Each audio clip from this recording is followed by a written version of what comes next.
Hi friends, it's Dana here. I went and raided my friend Larissa's library once again and found this super fun book called Two Bad Ants. It happens to be her son Andrew's favorite book, and I really hope you enjoy it as well. So here we go, Two Bad Ants by Chris Van Allsburg.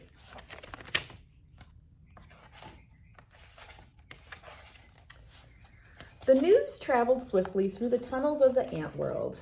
A scout had returned with a remarkable discovery, a beautiful sparkling crystal.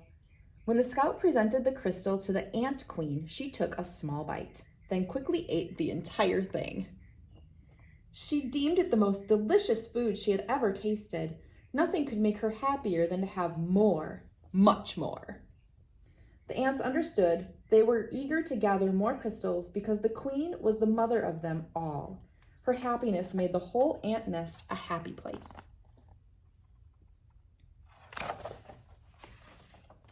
It was late in the day when they departed. Long shadows stretched over the entrance to the ant kingdom. One by one, the insects climbed out, following the scout, who had made it clear there were many crystals where the first had been found, but the journey was long and dangerous. They marched into the woods that surrounded their underground home. Dusk turned to twilight, twilight to night. The path they followed twisted and turned, every bend leading them deeper into the dark forest.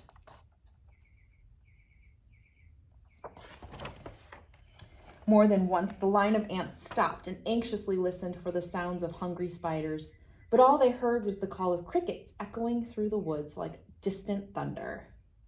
Dew formed on the leaves above. Without warning, huge cold drops fell on the marching ants. A firefly passed overhead that, for an instant, lit up the woods with a blinding flash of blue-green light.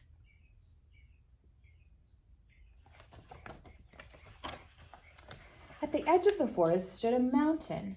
The ants looked up and could not see its peak. It seemed to reach right into the heavens, but they did not stop. Up the side they climbed, higher and higher. The wind whistled through the cracks of the mountain's face.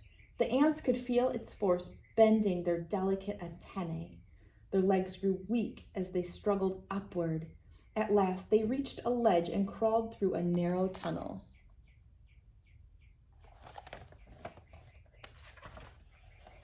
When the ants came out of the tunnel, they found themselves in a strange world. Smells they had known all their lives, smells of dirt and grass and rotting plants, had vanished. There was no more wind, and most puzzling of all, it seemed that the sky was gone.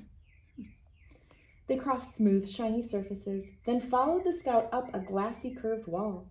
They had reached their goal. From the top of the wall, they looked below to a sea of crystals. One by one, the ants climbed down into the sparkling treasure.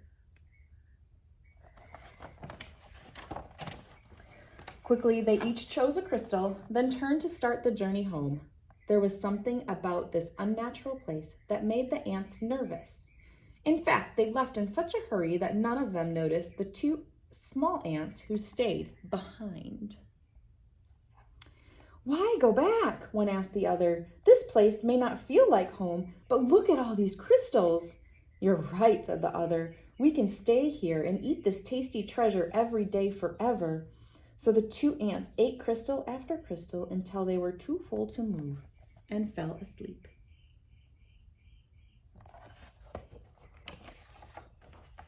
Daylight came. The sleeping ants were unaware of changes taking place in their newfound home.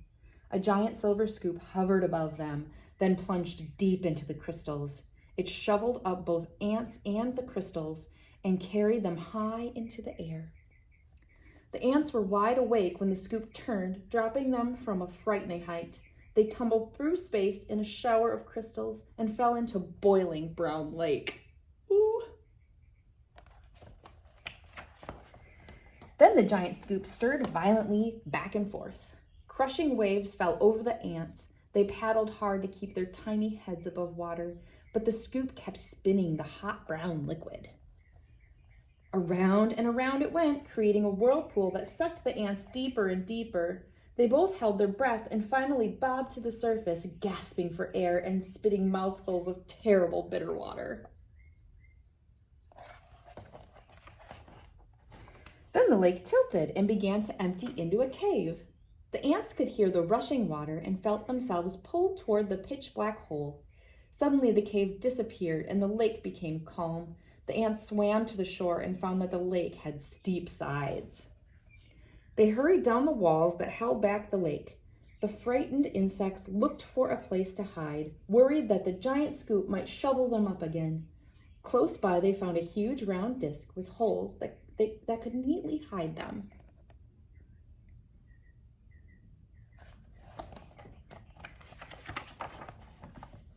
But as soon as they had climbed inside, their hiding place was lifted, tilted, and lowered into a dark space. When the ants climbed out of the holes, they were surrounded by a strange red glow. It seemed to them that every second the temperature was rising. It soon became so unbearably hot that they thought they would soon be cooked. But suddenly the disc they were standing on rocketed upward, and the two hot ants went flying through the air.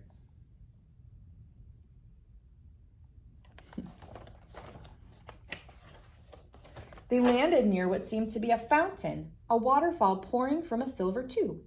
Both ants had a powerful thirst and longed to dip their feverish heads into the refreshing water. They quickly climbed along the tube. As they got closer to the rushing water, the ants felt a cool spray. They tightly gripped the shiny surface of the fountain and slowly leaned their heads into the falling stream. But the force of the water was much too strong.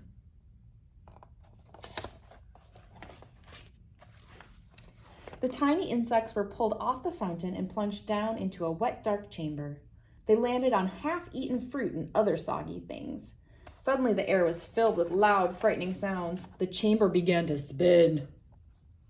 The ants were caught in a whirling storm of shredded food and stinging rain. Then, just as quickly as it had started, the noise and spinning stopped.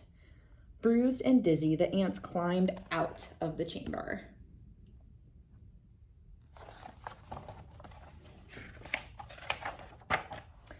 In daylight once again, they raced through puddles and up smooth metal wall.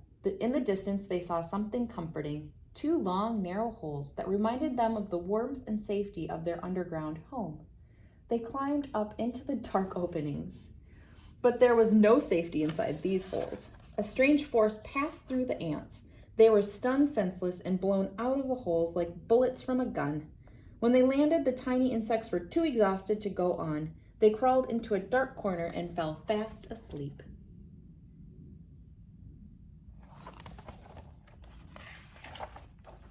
Night had returned when the battered ants awoke to a familiar sound, the footsteps of their fellow insects returning for more crystals.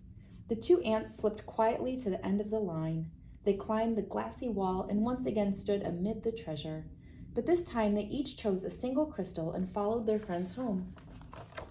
Standing at the edge of their hole, the two ants listened to the joyful sounds that came from below. They knew how grateful their mother queen would be when they gave her their crystals. At that moment, the two ants felt happier than they'd ever felt before. This was their home, and this was their family. This was where they were meant to be.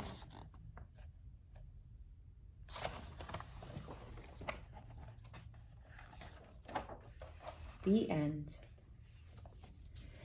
Well, friends, I hope you enjoyed reading this with me and going on this fantastic adventure with these two silly ants. I hope you aren't tempted as they were by the sugar bowl, but sometimes it's just hard to resist. So thanks so much for reading with me. Have a great day.